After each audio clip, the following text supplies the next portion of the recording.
ਅੱਜ ਆਪਾਂ ਗੱਲ ਕਰ ਰਹੇ ਹਾਂ ਆਪਣੀ ਪੰਜਾਬੀ ਦੇ ਪਹਿਲੇ ਚੈਪਟਰ ਪੰਜਾਬ ਦੇ ਲੋਕ ਗੀਤ ਦੇ ਵਿੱਚੋਂ ਸੁਹਾਗ। ਸੁਹਾਗ ਜਿੱਦਾਂ ਕਿ ਆਪਾਂ ਕਹਿੰਦੇ ਹਾਂ ਕਿ ਪੰਜਾਬ ਦੇ ਵਿੱਚ ਜਿਸ ਵਿਅਕਤੀ ਦੇ ਜਨਮ ਸਮੇਂ ਲੋਕ ਗੀਤ ਸ਼ੁਰੂ ਹੋ ਜਾਂਦੇ ਹਨ ਅਤੇ ਉਸ ਦੇ ਅੰਤ ਮਰਨ ਸਮੇਂ ਜਿਹੜੇ ਨੇ ਇਹ ਚੱਲਦੇ ਰਹਿੰਦੇ ਨੇ। ਮਰਨ ਦੇ ਵਿੱਚ ਤੁਸੀਂ ਕਹੋਗੇ ਕਿ ਕੀ ਲੋਕ ਗੀਤ ਹੁੰਦੇ ਨੇ, ਜਿਹੜੇ ਵੈਨ ਪਾਏ ਜਾਂਦੇ ਨੇ ਮਰਨ ਦੇ ਸਮੇਂ, ਉਹ ਵੀ ਇੱਕ ਲੋਕ ਗੀਤਾਂ ਦਾ ਇੱਕ ਛੋਟਾ ਜਿਹਾ ਰੂਪ ਹੁੰਦਾ, ਗੀਤ ਦਾ ਇੱਕ ਛੋਟਾ ਜਿਹਾ ਰੂਪ ਹੁੰਦਾ ਜਿਸ ਦੇ ਵਿੱਚ ਦਰਦ ਨੂੰ ਬਿਆਨ ਕੀਤਾ ਜਾਂਦਾ ਹੈ। ਪਰ ਆਪਾਂ ਅੱਜ ਗੱਲ ਕਰ ਰਹੇ ਹਾਂ ਸੁਹਾਗ ਦੀ। ਸੁਹਾਗ ਵਿਆਹ ਦੇ ਸਮੇਂ, ਸ਼ਗਨਾਂ ਦੇ ਸਮੇਂ ਗਾਏ ਜਾਣ ਵਾਲੇ ਲੋਕ ਗੀਤ ਨੇ ਜੋ ਕੁੜੀ ਦੇ ਘਰ ਉਸ ਦੇ ਰਿਸ਼ਤੇਦਾਰਾਂ ਵੱਲੋਂ ਗਾਇਆ ਜਾਂਦਾ ਹੈ, ਜਿਸ ਦੇ ਵਿੱਚ ਉਹ ਕੁੜੀ ਵੱਲੋਂ ਉਸ ਦੀਆਂ ਇੱਛਾਵਾਂ ਨੂੰ ਬਿਆਨ ਕਰਦੇ ਨੇ। ਇੱਧਰ ਦੂਜੇ ਪਾਸੇ ਜਿਸ ਦਿਨ ਮੁੰਡੇ ਦਾ ਵਿਆਹ ਹੁੰਦਾ ਹੈ ਤਾਂ ਉਸ ਦੇ ਘਰ ਘੋੜੀਆਂ ਗਾਈਆਂ ਜਾਂਦੀਆਂ ਹਨ। ਚਲੋ ਘੋੜੀਆਂ ਦੀ ਗੱਲ ਆਪਾਂ ਬਾਅਦ 'ਚ ਕਰਾਂਗੇ ਜਦੋਂ ਅਗਲਾ ਚੈਪਟਰ ਆਊਗਾ। ਅੱਜ ਆਪਣਾ ਵਿਸ਼ਾ ਹੈ ਸੁਹਾਗ ਬਾਰੇ ਜਾਣਨ ਦਾ।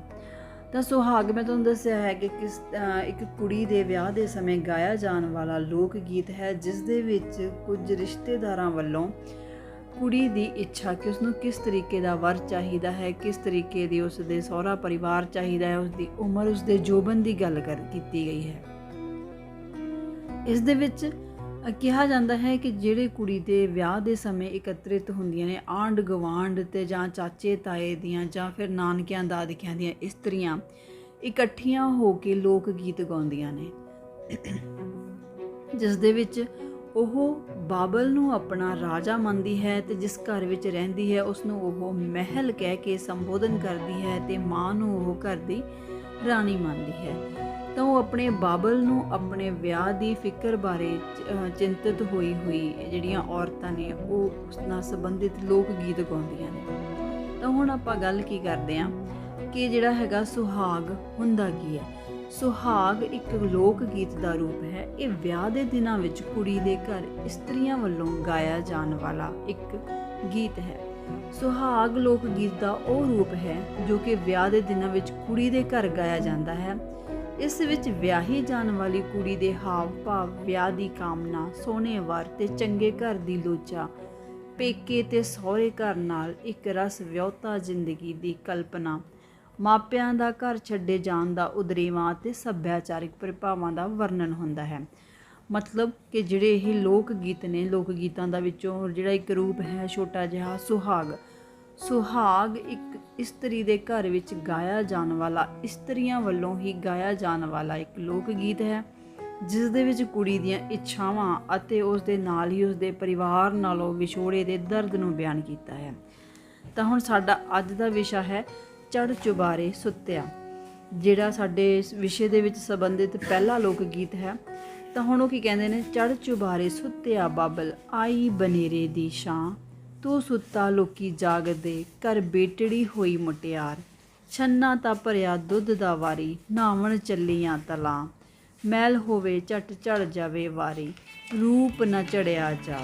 ਤਾਂ ਇਸ ਦੇ ਵਿੱਚ ਉਹ ਕੀ ਕਹਿੰਦੀ ਹੈ, ਕੁੜੀ ਕੀ ਕਹਿੰਦੀ ਹੈ ਕਿ ਆਪਣੇ ਬਾਪ ਨੂੰ ਕਹਿੰਦੀ ਹੈ ਕਿ ਉਹ ਬੇਫਿਕਰ ਹੋ ਕੇ ਚੁਬਾਰੇ ਉੱਤੇ ਸੁੱਤਿਆ ਹੋਇਆ ਹੈ। ਚੁਬਾਰਾ ਕੀ ਹੁੰਦਾ ਕਿ ਜਿੱਦਾਂ ਘਰਾਂ ਦੇ ਵਿੱਚ ਪੁਰਾਣੇ ਸਮਿਆਂ ਦੇ ਵਿੱਚ ਜਿਹੜੇ ਘਰ ਹੁੰਦੇ ਸੀ, ਘਰ ਦੀ ਛੱਤ ਦੇ ਉੱਪਰ ਇੱਕ ਕਮਰਾ ਪਾਇਆ ਜਾਂਦਾ ਸੀ ਜਿਸ ਨੂੰ ਉਹ ਚੁਬਾਰਾ ਕਿਹਾ ਜਾਂਦਾ ਸੀ। ਹੁਣ ਜਿਸ ਤਰੀਕੇ ਨਾਲ ਆਹ ਪੌੜੀਆਂ ਚੜ੍ਹਦੀਆਂ ਨੇ, ਇਹਨਾਂ ਦੇ ਉੱਪਰ ਇੱਕ ਕਮਰਾ ਹੁੰਦਾ ਸੀ ਅਤੇ ਉੱਥੇ ਬਾਪ ਦੇ ਪੈਣ ਨੂੰ ਉਸਨੂੰ ਮਤਲਬ ਉਹ ਚੁਬਾਰਾ ਕਿਹਾ ਗਿਆ ਜਿੱਥੇ ਉਸਦਾ ਪਿਤਾ ਸੁੱਤਾ ਹੋਇਆ ਹੈ।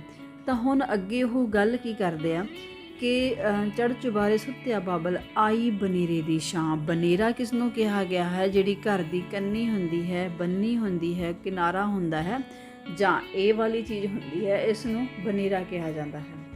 ਤਾਂ ਇਸ ਦੇ ਵਿੱਚ ਬਨੇਰੇ ਨੂੰ ਛਾਂ, ਪਰਛਾਵਾਂ ਜਿਹੜਾ ਇਹ ਵਾਲਾ ਰੂਪ ਹੈ, ਇਸ ਨੂੰ ਪਰਛਾਵਾਂ ਕਿਹਾ ਜਾਂਦਾ ਹੈ ਜਦੋਂ ਦਿਨ ਢਲ ਜਾਂਦਾ ਹੈ ਅਤੇ ਜਿਹੜੇ ਸੂਰਜ ਦੀ ਰੋਸ਼ਨੀ ਦੇ ਨਾਲ ਜਿਵੇਂ ਜਿਵੇਂ ਦਿਨ ਖਤਮ ਹੁੰਦਾ ਹੈ ਤਿਵੇਂ ਤਿਵੇਂ ਬਨੇਰੇ ਤੱਕ ਛਾਂ ਜਿਹੜੇ ਪਰਛਾਵਾਂ ਹੈ ਉਹ ਪਹੁੰਚ ਜਾਂਦਾ ਹੈ। ਤਾਂ ਇੱਥੇ ਕਹਿੰਦੇ ਚੜ੍ਹ ਚੁਬਾਰੇ ਸੁੱਤਿਆ ਬਾਬਲ, ਆਈ ਬਨੇਰੇ ਦੀ ਛਾਂ, ਤੂੰ ਸੁੱਤਾ ਲੋਕੀ ਜਾਗਦੇ, ਘਰ ਬੇਟੜੀ ਹੋਈ ਮੁਟਿਆਰ। ਤਾਂ ਕਹਿੰਦੀ ਹੈ ਕਿ ਮੇਰਾ ਜਿਹੜਾ ਬਾਪ ਹੈ ਉਹ ਬੇਪਰਵਾਹ ਹੋ ਕੇ ਸੁੱਤਾ ਹੋਇਆ ਹੈ ਜਦ ਕਿ ਮੇਰੀ ਵਿਆਹ ਦੀ ਉਮਰ ਹੋ ਚੁੱਕੀ ਹੈ, ਉਸਨੂੰ ਮੇਰੇ ਵਿਆਹ ਦੀ ਕੋਈ ਫਿਕਰ ਨਹੀਂ ਹੈ ਅਤੇ ਮੈਂ ਜੋ ਹੈ ਉਹ ਜਵਾਨ ਹੋ ਚੁੱਕੀ ਹਾਂ। ਅਤੇ ਜਿਹੜੇ ਲੋਕ ਨੇ ਉਸਦੀ ਸੁੰਦਰਤਾ ਬਾਰੇ, ਉਸਦੀ ਜਵਾਨੀ ਬਾਰੇ ਗੱਲਾਂ ਕਰਦੇ ਨੇ, ਛੰਨਾ ਤਾਂ ਭਰਿਆ ਦੁੱਧ ਦਾ ਵਾਰੀ, ਨਹਾਵਣ ਚੱਲੀਆਂ ਤਲਾ। ਤਾਂ ਹੁਣ ਇੱਥੇ ਗੱਲ ਕੀਤੀ ਉਹਨਾਂ ਨੇ ਛੰਨੇ ਦੀ। ਤਾਂ ਇਹ ਛੰਨਾ ਕੀ ਹੈ? ਛੰਨਾ ਸ਼ਬਦ ਵਰਤਿਆ ਹੈ ਤੇ ਨਹਾਵਣ ਚੱਲੀਆਂ ਤਲਾ। ਤਲਾ ਜਿਸ ਦੇ ਵਿੱਚ ਪਾਣੀ ਹੁੰਦਾ ਹੈ ਉਸ ਦੀ ਗੱਲ ਕੀਤੀ ਹੈ। ਤਾਂ ਇਸ ਦੇ ਵਿੱਚ ਉਹ ਕੀ ਕਹਿੰਦੀ ਆ ਕਿ ਇਹ ਛੰਨਾ ਹੈ ਜਿਸ ਨੂੰ ਛੰਨੇ ਦਾ ਰੂਪ ਦਿੱਤਾ ਗਿਆ ਹੈ। ਇਸ ਦੀ ਗੱਲ ਕੀਤੀ ਹੈ, ਇਹਨੂੰ ਛੰਨਾ ਕਿਹਾ ਗਿਆ ਹੈ। ਤੇ ਅੱਗੇ ਨਹਾਵਣ ਚੱਲੀਆਂ ਤਲਾ। ਤਲਾ ਕੀ ਹੈ? ਜੋ ਪਾਣੀ ਹੈ, ਇਹ ਵਾਲਾ ਪਾਣੀ ਹੈ, ਇਸ ਦੇ ਵਿੱਚ ਨਹਾਣਾ, ਉਸ ਨੂੰ ਕਿਹਾ ਗਿਆ ਹੈ ਛੰਨਾ ਤਾਂ ਭਰਿਆ ਪਾਣੀ ਦਾ। ਠੀਕ ਹੈ, ਤਾਂ ਇਸ ਦੇ ਵਿੱਚ ਨਹਾਵਣ ਚੱਲੀਆਂ ਤਲਾ। ਤਲਾ ਜੋ ਹੈ ਉਹ ਇਸ ਪਾਣੀ ਨੂੰ ਕਿਹਾ ਗਿਆ ਹੈ।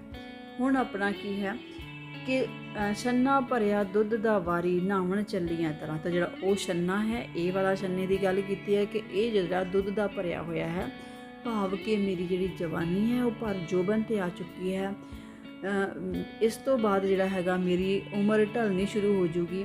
ਤਾਂ ਛੰਨਾ ਤਾਂ ਭਰਿਆ ਦੁੱਧ ਦਾ ਵਾਰੀ, ਨਹਾਵਣ ਚੱਲੀਆਂ ਤਲਾ। ਤੋਂ ਕੀ ਕਹਿੰਦੀ ਹੈ ਕਿ ਦੁੱਧ ਦਾ ਛੰਨਾ ਭਰ ਚੁੱਕਿਆ, ਭਾਵ ਕਿ ਮੇਰੇ ਉੱਪਰ ਭਰ ਜੋਬਨ ਜਵਾਨੀ ਆ ਚੁੱਕੀ। ਹੁਣ ਦੁੱਧ ਜਿਹੜਾ ਹੈ ਉਹ ਇੱਕ ਸਿੰਬਲ ਲਿਆ ਗਿਆ ਹੈ ਪਵਿੱਤਰਤਾ ਦਾ।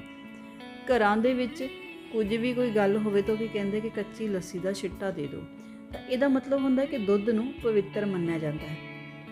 ਤਾਂ ਹੁਣ ਜਦੋਂ ਆਪਾਂ ਗੱਲ ਕਰਦੇ ਹਾਂ ਕਿ ਨਹਾਵਣ ਚੱਲੀਆਂ ਤਲਾਂ, ਤਾਂ ਨਾਲ ਹੀ ਉਸਨੇ ਪਾਣੀ ਅਤੇ ਦੁੱਧ ਦੋਨੇ ਪਵਿੱਤਰ ਸਿੰਬਲ ਵਰਤੇ ਨੇ ਜਿਹੜੇ ਸਮਾਜ ਦੇ ਵਿੱਚ, ਸਾਡੇ ਸੱਭਿਆਚਾਰ ਦੇ ਵਿੱਚ ਇਹਨਾਂ ਨੂੰ ਪਵਿੱਤਰਤਾ ਦਾ ਦਰਜਾ ਦਿੱਤਾ ਗਿਆ ਹੈ। ਤਾਂ ਹੁਣ ਉਹ ਜਿਹੜਾ ਦੁੱਧ ਹੈ ਉਸ ਨੂੰ ਕੁੜੀ ਦੀ ਇੱਜ਼ਤ ਦੇ ਨਾਲ ਸੰਬੋਧਨ ਕੀਤਾ ਗਿਆ ਹੈ। ਛੰਨਾ ਤਾਂ ਭਰਿਆ ਦੁੱਧ ਦਾ ਵਾਰੀ, ਨਹਾਵਣ ਚੱਲੀਆਂ ਤਲਾਂ। ਤਾਂ ਉਹ ਕਹਿੰਦੇ ਕਿ ਮੇਰਾ ਜਿਹੜਾ ਜੋਬਨ ਹੈ ਉਹ ਪੂਰਾ ਭਰ ਚੁੱਕਿਆ ਹੈ ਤੇ ਮੇਰੀ ਜਿਹੜੀ ਇੱਜ਼ਤ ਹੈ ਉਹ ਤੁਹਾਡੇ ਹੱਥਾਂ ਵਿੱਚ ਹੈ। ਤਾਂ ਮੈਨੂੰ ਸਮੇਂ ਸਿਰ ਜਿਹੜਾ ਹੈਗਾ ਉਹ ਵਿਆਹਿਆ ਜਾਵੇ। ਨਹਾਵਣ ਚੱਲੀਆਂ ਤਲਾਂ, ਮੈਲ ਹੋਵੇ ਝਟ ਝੜ ਜਾਵੇ ਵਾਰੀ, ਰੂਪ ਨਾ ਚੜਿਆ ਜਾਓ। ਕਿ ਕਹਿੰਦੀ ਕਿ ਮੇਰੇ ਜਿਹੜੇ ਸਰੀਰ ਹੈ, ਇਸ ਸਰੀਰ ਦੇ ਉੱਪਰ ਜਿਹੜਾ ਰੂਪ ਹੈ, ਜਿਹੜਾ ਨਿਖਰ ਰਿਹਾ ਜਵਾਨੀ ਦੇ ਕਰਕੇ, ਤਾਂ ਕਹਿੰਦੀ ਉਹ ਜੇ ਮੈਲ ਹੁੰਦੀ, ਮਤਲਬ ਮੇਰਾ ਪਿਤਾ ਇੰਨਾ ਬੇਪਰਵਾਹ ਹੈ, ਮੈਨੂੰ ਫਿਕਰ ਹੋ ਰਹੀ ਆ ਆਪਣੀ ਜਵਾਨੀ ਦੀ, ਜਿਹੜੇ ਲੋਕ ਗੱਲਾਂ ਕਰਦੇ ਨੇ ਉਹਨਾਂ ਦੀ। ਕਹਿੰਦੀ ਪਰ ਜੇ ਇਹ ਰੂਪ ਇੱਕ ਮੈਲ ਦੀ ਤਰ੍ਹਾਂ ਹੁੰਦਾ, ਮੈਲ ਮਤਲਬ ਜਿਹੜੀ ਸਰੀਰ ਦੇ ਆਪਣੇ ਉੱਪਰ ਮੈਲ ਹੁੰਦੀ ਜੰਮ ਜਾਂਦੀ ਹੈ, ਉਸ ਦੀ ਗੱਲ ਕਰ ਰਹੀ ਹੈ। ਤਾਂ ਉਹ ਕੀ ਕਹਿੰਦੇ, ਜੇ ਇਹ ਮੈਲ ਜਿਹੜੀ ਹੈ ਉਹ ਜੇ ਕਿਤੇ ਧੋਤੀ ਜਾ ਸਕਦੀ, ਜਿਹੜਾ ਰੂਪ ਹੈ ਮੇਰਾ, ਨਿਖਾਰ ਹੈ, ਉਹ ਇੱਕ ਮੈਲ ਦੇ ਰੂਪ ਵਿੱਚ ਹੁੰਦਾ, ਤਾਂ ਮੈਂ ਤਲਾਅ ਦੇ ਵਿੱਚ ਨਹਾ ਕੇ ਇਸ ਨੂੰ ਉਤਾਰ ਦਿੰਦੀ ਤੇ ਝੱਟ ਝੜ ਜਾਵੇ ਵਾਰੀ, ਰੂਪ ਨਾ ਚੜਿਆ ਜਾ। ਕਹਿੰਦੀ ਪਰ ਜਿਹੜਾ ਇਹ ਰੂਪ ਹੈ, ਇਹ ਜਿਹੜੀ ਮੇਰੀ ਸੁੰਦਰਤਾ ਹੈ, ਇਹ ਕੁਦਰਤੀ ਦਿਨ ਹੈ, ਇਸ ਨੂੰ ਮੈਂ ਨਹੀਂ ਉਤਾਰ ਸਕਦੀ। ਇਸ ਕਰਕੇ ਮੇਰੇ ਬਾਪ ਨੂੰ ਮੇਰੇ ਵਿਆਹ ਦੀ ਫਿਕਰ ਹੋਣੀ ਚਾਹੀਦੀ ਹੈ, ਉਸ ਦਾ ਕੋਈ ਹੀਲਾ ਵਸੀਲਾ ਕਰਨਾ ਚਾਹੀਦਾ ਹੈ। ਅਗਲੀ ਗੱਲ ਹੈ, ਮਾਏ ਨੀ ਸੁਣ ਮੇਰੀਏ ਵਾਰੀ, ਮੇਰੇ ਬਾਬਲ ਨੂੰ ਸਮਝਾ, ਸਾਡੇ ਤਾਂ ਹਾਨ ਦੀਆਂ ਸਵਰੇ ਵਾਰੀ, ਸਾਡੇ ਮਨ ਵਿੱਚ ਜਾ। ਤੇ ਇੱਥੋਂ ਇਹ ਕਹਿੰਦੀ ਹੈ ਕਿ ਹੁਣ ਆਪਣੀ, ਉਹ ਪਹਿਲਾਂ ਪਿਤਾ ਨੂੰ ਸੰਬੋਧਨ ਕਰਦੀ ਸੀ, ਹੁਣ ਉਹ ਆਪਣੀ ਮਾਂ ਨੂੰ ਸੰਬੋਧਨ ਕਰਦੀ ਹੋਈ ਕਹਿੰਦੀ ਆ ਕਿ ਮਾਏ ਨੀ ਸੁਣ ਮੇਰੀਏ, ਮੇਰੇ ਬਾਬਲ ਨੂੰ ਸਮਝਾ, ਮਤਲਬ ਕਿ ਮੇਰੇ ਪਿਤਾ ਨੂੰ ਸਮਝਾ, ਤੂੰ ਹੀ ਉਸ ਨੂੰ ਜਿਹੜੀ ਗੱਲ ਕਰਕੇ ਮੇਰੇ ਵਿਆਹ ਦੀ ਗੱਲ ਅੱਗੇ ਤੋਰ ਸਕਦੀ ਹੈ। ਮੇਰੇ ਹਾਨ ਦੀਆਂ ਕਹਿੰਦੀ ਸਾਰੀਆਂ ਵਿਆਹੀਆਂ ਗਈਆਂ, ਆਪੋ ਆਪਣੇ ਘਰਾਂ ਵਿੱਚ ਚਲੀਆਂ ਗਈਆਂ, ਮੇਰੇ ਮਨ ਦੇ ਵਿੱਚ ਵੀ ਵਿਆਹ ਦਾ ਚਾਅ ਹੈ, ਮੇਰੇ ਮਨ ਦੇ ਵਿੱਚ ਵੀ ਇੱਕ ਆਸ ਹੈ ਮੇਰਾ ਵਿਆਹ ਹੋਣ ਦੀ। ਬਾਬਲ ਰੋਂਦੇ ਦੀ ਦਾੜੀ ਭਿੱਜੀ ਵਾਰੀ, ਮਾਈ ਨੇ ਦਰਿਆ ਚਲਾ। ਤਾਂ ਹੁਣ ਉਹ ਕੀ ਕਹਿੰਦੇ ਆ ਕਿ ਉਸ ਦੀ ਇਸ ਗੱਲ ਨੂੰ ਸੁਣ ਕੇ, ਉਸ ਦੀ ਜੁਦਾਈ ਨੂੰ ਸੁਣ ਕੇ ਜਿਹੜੇ ਹੈਗੇ ਆ ਪਿਤਾ, ਉਸ ਦੀਆਂ ਅੱਖਾਂ ਦੇ ਵਿੱਚੋਂ ਹੰਝੂ ਡਿੱਗ ਕੇ ਉਸ ਦੀ ਜਿਹੜੇ ਦਾੜੀ ਹੈ, ਦਾੜੀ ਕਿਹਾ ਜਾਂਦਾ ਹੈ, ਜਿਹੜੇ ਮਰਦਾਂ ਦੇ ਜਿਹੜੇ ਫੇਸ 'ਤੇ ਵਾਲ ਹੁੰਦੇ ਉਸ ਨੂੰ ਕਿਹਾ ਗਿਆ ਹੈ। ਬਾਬਲ ਰੋਂਦੇ ਦੀ ਦਾੜੀ ਭਿੱਜੀ ਵਾਰੀ, ਮਾਈ ਨੇ ਦਰਿਆ, ਮਤਲਬ ਕਿ ਮਾਂ ਦੇ ਅੱਖਾਂ ਦੇ ਵਿੱਚੋਂ ਕੰਟੀਨਿਊਸਲੀ ਇੰਨੇ ਹੰਝੂ ਵਹੇ ਜਿਸ ਤਰੀਕੇ ਨਾਲ ਦਰਿਆ ਵਗ ਰਿਹਾ ਹੋਵੇ। ਤਾਂ ਇੱਥੇ ਜਿਵੇਂ ਕਹਿੰਦੇ ਆ ਕਿ ਇੱਕ ਦਰਿਆ ਵਗਣਾ ਇੱਕ ਸਿੰਬਲ ਲਿਆ ਗਿਆ। ਤਾਂ ਅੱਗੇ ਹੈ, ਵੀਰੇ ਰੋਂਦੇ ਦਾ ਰੁਮਾਲ ਭਿੱਜਾ ਵਾਰੀ, ਭਾਬੋ ਦੇ ਮਨ ਵਿੱਚ ਚਾਅ। ਤਾਂ ਇੱਥੇ ਉਹ ਕੀ ਕਹਿੰਦੀ ਆ ਕਿ ਜਿਹੜਾ ਭਰਾ ਹੈ ਉਸਦਾ, ਉਹ ਵੀ ਦਰਦ ਨਾਲ, ਉਸ ਦੇ ਵਿਛੋੜੇ ਦੀ ਦਰਦ ਦੇ ਨਾਲ ਰੋ ਰਿਹਾ ਹੈ। ਤੇ ਜਿਹੜੀ ਭਰਜਾਈ ਹੈ ਉਸ ਦੇ ਮਨ ਵਿੱਚ ਚਾਅ ਚੜ ਗਿਆ ਹੈ, ਕਿਉਂਕਿ ਉਸਨੇ ਹੀ ਅੱਗੇ ਲੱਗ ਕੇ ਉਸ ਦਾ ਸਾਰਾ ਕਾਰਜ ਕਰਨਾ ਹੈ, ਉਸ ਦੇ ਵਿਆਹ ਦੇ ਸਾਰੇ ਬੰਦੋਬਸਤ ਉਸ ਭਰਜਾਈ ਨੇ ਹੀ ਕਰਨੇ ਹੈ। ਇਸ ਕਰਕੇ ਭਰਜਾਈ ਦੇ ਮਨ ਵਿੱਚ ਚਾਅ ਹੁੰਦਾ ਹੈ ਆਪਣੀ ਨਨਾਣ ਦੇ ਵਿਆਹ ਦਾ, ਕਿਉਂਕਿ ਉਸਨੇ ਸਾਰੇ ਕਾਰ ਵਿਹਾਰ ਉਸਨੇ ਹੀ ਅੱਗੇ ਲੱਗ ਕੇ ਕਰਨੇ ਹੁੰਦੇ ਹਨ। ਅੱਗੇ ਚੜ੍ਹ ਚੁਬਾਰੇ ਸੁੱਤਿਆ ਚਾਚਾ, ਆਈ ਬਨੇਰੇ ਦੀ ਛਾਂ, ਤੂੰ ਸੁੱਤਾ ਲੋਕੀ ਜਾਗਦੇ ਘਰ, ਭਤੀਜੀ ਹੋਈ ਮੁਟਿਆਰ, ਛੰਨਾ ਤਾਂ ਭਰਿਆ ਦੁੱਧ ਦਾ ਵਾਰੀ, ਨਹਾਵਣ ਚੱਲੀਆਂ ਤਲਾਂ, ਮੈਲ ਹੋਵੇ ਝਟ ਝੜ ਜਾਵੇ। ਵਾਰੀ ਰੂਪ ਨਾ ਚੜਿਆ ਜਾ। ਤੇ ਇੱਥੇ ਉਹ ਕੀ ਕਹਿੰਦੇ ਨੇ ਕਿ ਇੱਕ ਕੁੜੀ ਆਪਣੇ ਚਾਚੇ ਨੂੰ ਸੰਬੋਧਨ ਕਰਦੀ ਹੈ, ਕਿਉਂਕਿ ਪਰਿਵਾਰ ਦੇ ਵਿੱਚੋਂ ਚਾਚਾ ਛੋਟਾ ਹੋਣ ਕਰਕੇ, ਮਤਲਬ ਕਿ ਪਿਤਾ ਨਾਲੋਂ ਛੋਟਾ ਹੋਣ ਕਰਕੇ ਬੱਚਿਆਂ ਦੀ ਜਿਹੜੀ ਹੈ ਆਪਣੇ ਚਾਚੇ ਨਾਲ ਬੜੀ ਵਧੀਆ ਸਾਂਝ, ਮਿੱਤਰਤਾ ਵਾਲੀ ਸਾਂਝ ਹੁੰਦੀ ਹੈ। ਤਾਂ ਇੱਥੇ ਉਹ ਆਪਣੇ ਚਾਚਾ ਤੇ ਭਤੀਜੀ ਦੇ ਰਿਸ਼ਤੇ ਨੂੰ ਬਿਆਨ ਕੀਤਾ ਹੈ। ਤਾਂ ਇੱਥੇ ਵੀ ਪੁੱਛਿਆ ਜਾ ਸਕਦਾ ਹੈ ਕਿ ਚਾਚੇ ਦੀ ਜਿਹੜੀ ਹੈਗੀ ਆ ਭਰਾ ਦੀ, ਮਤਲਬ ਕਿ ਦੋਨਾਂ ਭਰਾਵਾਂ ਦੇ ਵਿੱਚ ਕੀ ਰਿਸ਼ਤਾ ਹੈ, ਚਾਚਾ ਭਤੀਜੀ ਕੌਣ ਹੁੰਦੇ ਹਨ, ਕੁਛ ਵੀ ਹੋ ਸਕਦਾ। ਤੇ ਇਹਨਾਂ ਚੀਜ਼ਾਂ ਨੂੰ ਤੁਸੀਂ ਆਪਣਾ ਧਿਆਨ ਬਰੀਕੀ ਦੇ ਨਾਲ ਜਿਹੜਾ ਹੈਗਾ ਇਹ ਪੜ੍ਹਨਾ। ਚੜ ਚੁਬਾਰੇ ਸੁੱਤਿਆ ਚਾਚਾ ਆਈ ਬਨੇਰੇ ਦੀ ਛਾਂ, ਤੂੰ ਸੁੱਤਾ ਲੁਕੀ ਜਾਗਦੇ ਘਰ ਭਤੀਜੀ ਹੋਈ ਮਟਿਆਰ, ਛੰਨਾ ਤਾਂ ਭਰਿਆ ਦੁੱਧ ਦਾ ਵਾਰੀ, ਨਹਾਵਣ ਚੱਲੀਆਂ ਤਲਾ। ਮੈਂ ਤੁਹਾਨੂੰ ਪਹਿਲਾਂ ਹੀ ਦੱਸ ਚੁੱਕੀ ਹਾਂ, ਮੈਲ ਹੋਵੇ ਝਟ ਝੜ ਜਾਵੇ ਵਾਰੀ, ਰੂਪ ਨਾ ਚੜਿਆ ਜਾ। ਰੂਪ ਮਤਲਬ ਕਿ ਸੁੰਦਰਤਾ, ਝੜਨਾ ਮਤਲਬ ਉਤਰਨਾ। ਤਾਂ ਇੱਥੇ ਉਹ ਗੱਲ ਕਰਦੇ ਨੇ ਕਿ ਉਹ ਸੇਮ ਹੀ ਜਿਹੜੀ ਪਹਿਲਾਂ ਉਹ ਆਪਣੇ ਪਿਤਾ ਨੂੰ ਸੰਬੋਧਨ ਕਰਦੀ ਸੀ, ਹੁਣ ਉਹ ਆਪਣੇ ਚਾਚੇ ਨੂੰ ਕਹਿੰਦੀ ਹੈ ਕਿ ਤੂੰ ਬਨੇਰੇ ਦੇ, ਮਤਲਬ ਕਿ ਜਿਹੜੀ ਪਰਛਾਵੇਂ ਹੈ, ਦਿਨ ਦਾ ਪਰਛਾਵਾਂ ਹੈ ਉਹ ਢਲ ਚੁੱਕਿਆ, ਮਤਲਬ ਕਿ ਮੇਰੀ ਜਿਹੜਾ ਜੋਬਨ ਹੈ ਉਹ ਬਿਲਕੁਲ ਸਿਖਰ 'ਤੇ ਪਹੁੰਚ ਚੁੱਕਿਆ ਹੈ, ਅਤੇ ਤੂੰ ਜਿਹੜਾ ਹੈਗਾ ਚੁਬਾਰੇ ਉੱਪਰ ਬੇਫਿਕਰ ਹੋ ਕੇ ਸੁੱਤਾ ਪਿਆ ਹੋਇਆ ਹੈ। ਅਤੇ ਤੂੰ ਸੁੱਤਾ ਲੋਕੀ ਜਾਗਦੇ ਘਰ ਭਤੀਜੀ ਹੋਈ ਮਟਿਆਰ, ਕਿ ਤੇਰੀ ਜਿਹੜੀ ਭਤੀਜੀ ਹੈ ਉਹ ਮਟਿਆਰ ਹੋ ਚੁੱਕੀ ਹੈ, ਅਤੇ ਲੋਕ ਜਿਹੜੇ ਨੇ ਉਸ ਦੇ ਹੁਸਨ ਬਾਰੇ, ਉਸ ਬਾਰੇ ਗੱਲ ਕਰ ਰਹੇ ਨੇ, ਉਸਦੇ ਹੁਸਨ ਨੂੰ ਤੱਕ ਰਹੇ ਨੇ। ਛੰਨਾ ਤਾਂ ਭਰਿਆ ਦੁੱਧ ਦਾ ਵਾਰੀ, ਨਹਾਵਣ ਚੱਲੀਆਂ ਤਲਾਂ। ਜਿਸ ਤਰੀਕੇ ਨਾਲ ਦੁੱਧ ਨੂੰ ਤੇ ਪੁੱਤ ਨੂੰ ਜਿਹੜੀ ਹੈਗੀ ਨਜ਼ਰ ਤੋਂ ਬਚਾਇਆ ਜਾਂਦਾ ਹੈ, ਉਸੇ ਤਰੀਕੇ ਨਾਲ ਹੀ ਲੋਕਾਂ ਦੀ ਨਜ਼ਰ ਮੇਰੇ ਉੱਪਰ ਹੈ। ਤਾਂ ਕਹਿੰਦੇ ਜਿਹੜਾ ਮੇਰੇ ਸਰੀਰ ਦਾ ਰੂਪ ਹੈ, ਜੋ ਮੇਰੀ ਸੁੰਦਰਤਾ ਹੈ, ਉਸ ਨੂੰ ਕਹਿੰਦੇ ਮੈਂ ਨਹਾ ਕੇ, ਮੈਲ ਹੁੰਦੀ ਤਾਂ ਕਹਿੰਦੀ ਮੈਂ ਨਹਾ ਕੇ ਇਸ ਨੂੰ ਉਤਾਰ ਦਿੰਦੀ, ਪਰ ਜਿਹੜਾ ਰੂਪ ਹੈ ਇਸ ਨੂੰ ਨਹੀਂ ਝਾੜਿਆ ਜਾ ਸਕਦਾ, ਇਸ ਨੂੰ ਉਤਾਰਿਆ ਨਹੀਂ ਜਾ ਸਕਦਾ। ਅੱਗੇ ਕਹਿੰਦੇ ਚਾਚੀ ਨੀ ਸੁਣ ਮੇਰੀ ਇਹ ਵਾਰੀ, ਚਾਚੇ ਮੇਰੇ ਨੂੰ ਸਮਝਾ, ਸਾਡੇ ਤਾਂ ਹਾਨ ਦੀਆਂ ਸਾਵਰੇ ਵਾਰੀ, ਸਾਡੜੇ ਮਨ ਵਿੱਚ ਚਾਹ, ਚਾਚੇ ਰੋਂਦੇ ਦੀ ਦਾੜੀ ਭਿੱਜੀ ਵਾਰੀ, ਚਾਚੀ ਨੇ ਦਰਿਆ ਚਲਾ, ਵੀਰੇ ਰੋਂਦੇ ਦਾ ਰੁਮਾਲ ਭਿੱਜਾ ਵਾਰੀ, ਭਾਬੋ ਦੇ ਮਨ ਵਿੱਚ ਚਾਹ। ਤਾਂ ਹੁਣ ਇੱਥੇ ਉਹ ਗੱਲ ਕਰਦੀ ਹੈ, ਜਿਸ ਤਰੀਕੇ ਨਾਲ ਪਹਿਲਾਂ ਉਹ ਆਪਣੀ ਮਾਂ ਨੂੰ ਸੰਬੋਧਨ ਕਰਦੀ ਸੀ, ਉਸੇ ਤਰੀਕੇ ਨਾਲ ਹੀ ਹੁਣ ਉਹ ਆਪਣੇ ਚਾਚੀ ਨੂੰ ਸੰਬੋਧਨ ਕਰਦੀ ਹੈ ਕਿ ਉਹ ਮੇਰੇ ਚਾਚੇ ਨੂੰ ਸਮਝਾਵੇ ਅਤੇ ਮੇਰੇ ਵਿਆਹ ਦੀ ਗੱਲ ਕਰੇ। ਤਾਂ ਉਹ ਕਹਿੰਦੀ ਵੀ ਮੇਰੇ ਜਿਹੜੀਆਂ ਹਾਨ ਦੀਆਂ ਨੇ ਉਹ ਸਭ ਵਿਆਹੀਆਂ ਗਈਆਂ, ਆਪਣੇ ਘਰਾਂ ਦੇ ਵਿੱਚ, ਆਪਣੇ ਸਹੁਰੇ ਪਰਿਵਾਰ ਦੇ ਵਿੱਚ ਸੁਖੀ ਵਸਦੀਆਂ ਨੇ। ਮੇਰੇ ਵੀ ਮਨ ਦੇ ਵਿੱਚ ਕਹਿੰਦੀ ਚਾਹ ਹੈ, ਮੈਂ ਵੀ ਆਪਣੇ ਘਰ ਜਾਵਾਂ। ਚਾਚੀ ਰੋਂਦੇ ਦੀ ਦਾੜੀ ਭਿੱਜੀ, ਚਾਚੀ ਨੇ ਦਰਿਆ। ਤਾਂ ਉਸੇ ਤਰੀਕੇ ਨਾਲ ਹੀ ਜਿਹੜਾ ਚਾਚਾ ਹੈ ਉਸਦੇ ਵਿਛੋੜੇ ਬਾਰੇ ਸੋਚ ਕੇ ਉਸਦੇ ਜਿਹੜੀਆਂ ਅੱਖਾਂ ਵਿੱਚੋਂ ਹੰਝੂ ਵਗ ਰਹੇ ਨੇ, ਉਸ ਦੇ ਨਾਲ ਉਸਦੀ ਦਾੜੀ ਭਿੱਜ ਗਈ ਹੈ। ਅਤੇ ਚਾਚੀ ਦੇ ਜਿਹੜੇ ਹੰਝੂ ਨੇ ਉਹ ਇੰਨੇ ਕੰਟੀਨਿਊਸਲੀ ਵਗ ਰਹੇ ਨੇ ਜਿਸ ਤਰੀਕੇ ਨਾਲ ਦਰਿਆ ਵਗ ਰਿਹਾ ਹੋਵੇ।